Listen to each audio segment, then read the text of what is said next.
Using the consulting next code for business funding is now dead. Yep, and y'all killed it. Over the last few months, I've been seeing clients getting lower amounts at banks where I know they should be getting higher amounts, and I've also been seeing some people even get denied where their credit is good and everything looks good, and they still get denied. Now, this hasn't been just at one bank, it's been at multiple different banks, whether it be Chase, Citizens, Bank of America, or some of the other banks. But then, after using a different NAICS code just to test it out and see if that might be the issue, I saw a client go to one of those banks and then come back with over 30,000, which used to be more common, but started to slow down.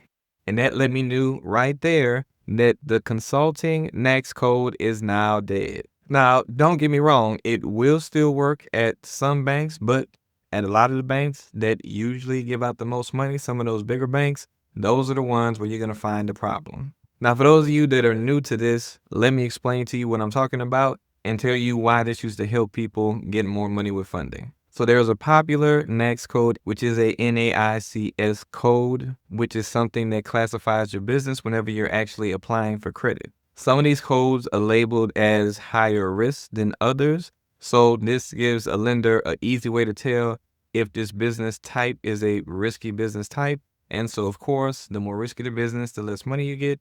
The more risky the business, the less money you get, or you might get straight up denied. Now, the popular NAICS code that a lot of people were using was categorized as Management, Scientific, and Technical Services Consulting, and it was 541611. Now, for a lot of people, this was easy to use because it's something that you can probably slap on most businesses as far as consulting, because it's easy to say that you're doing consulting in any specific field, so it's easy to label yourself as consultant. Other than some instances where it's more obvious that you're probably not doing consulting, but a lot of people would still use the code anyway. So what happened? Why does this NAICS code no longer work? Why is it dead now? And again, this isn't going to be dead at all banks, but it's already dead at some banks, and that number is only going to increase. So what happened is banks pay attention. A lot of people think that they can just, run around coming up with hacks and different plays, to try to get over on the banks. But you have to remember, these banks are like large corporations. They make billions and billions of dollars, especially when you're talking about the bigger banks, and they pay attention. They have CEOs that are very smart people. And if you think they aren't on YouTube, seeing all the people talking about the things like this and telling people to go and use the code and telling people to go and do this and do that, those people have people working within the bank in some capacity, maybe not like in a branch like a teller or a banker, but they have people on the corporate side that do look at the different things that are out there. And when they start seeing people saying how they're going about hacking the system, then they make adjustments relatively quickly. Sometimes it could be a few weeks, sometimes it could be a few months, but they are paying attention and they will make changes and adjustments. For instance, when they had the little Chase ATM hack thing with a check where people were getting money out of the bank, there was more than what they had. As you can see, they cracked down on that really quickly because everybody put it out there that, hey, you can do this.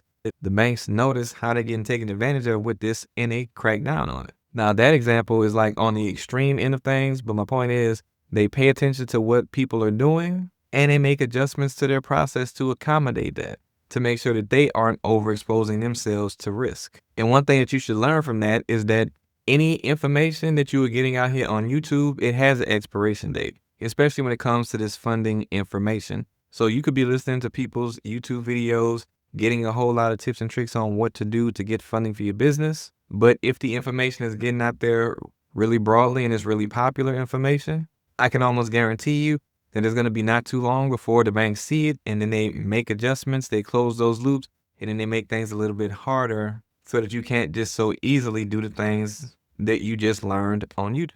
Now, anybody that's actually out there helping people with funding like I do, you are actually not only just seeing the information come out here on YouTube, you're also seeing in real time how this information plays out when you're sending clients in to actually get funding. You see when the banks start to pivot, and then you are also making adjustments to see how you can still help your clients get the funding and adjust with the adjustments that the banks are making. And that's just information that most people aren't going to have, because usually you're only going to be looking at your individual situation, whereas person that helps other clients get funding, they're looking at multiple people's situations and seeing what works and what doesn't work in real time. And a lot of times anyway, when you're getting information from YouTube, you have to realize the people that are giving you this information, they're in business and they're in business to make a profit just like you are as a business owner. So they're probably not sharing all of the information just right here for free on the platform anyway. They might give you a lot of good game, but I promise you it's not all of the information. So with that next code, the consulting one